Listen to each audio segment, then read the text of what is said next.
Understanding passive in English. Hello, language enthusiasts. In today's video, we're diving into the fascinating world of the English language, particularly focusing on understanding the concept of passive. This term can be a bit tricky for learners, but by the end of this video, you'll have a clear and comprehensive understanding of what it means and how it's used in English. So, let's get started. In English, passive primarily refers to a voice, specifically, the passive voice. This contrasts with the active voice. In the active voice, the subject of the sentence performs the action. The cat chased the mouse. However, in the passive voice, the subject is acted upon. The mouse was chased by the cat. The passive voice is often used when the focus is on the action or the object of the action, rather than who or what is performing the action. It's especially common in formal, academic, or technical writing. To form the passive voice, you generally need the verb to be and a past participle. For example, the cake was eaten by the children. The structure is subject plus to be plus past participle.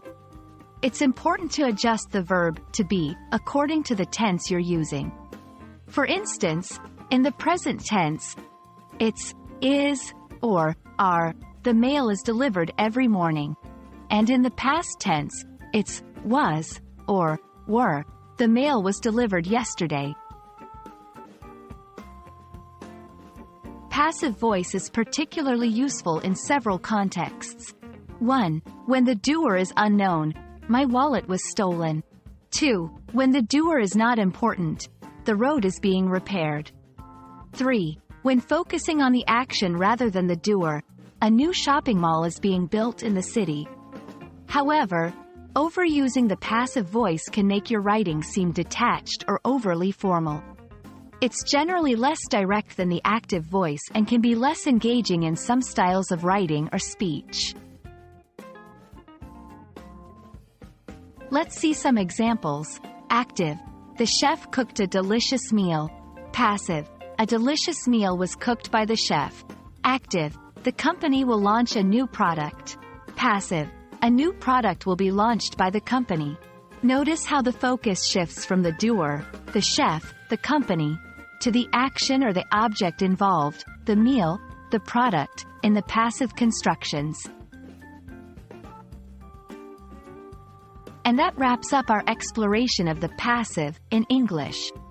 We hope this video has demystified this concept for you and given you the tools to use it effectively in your writing and speech.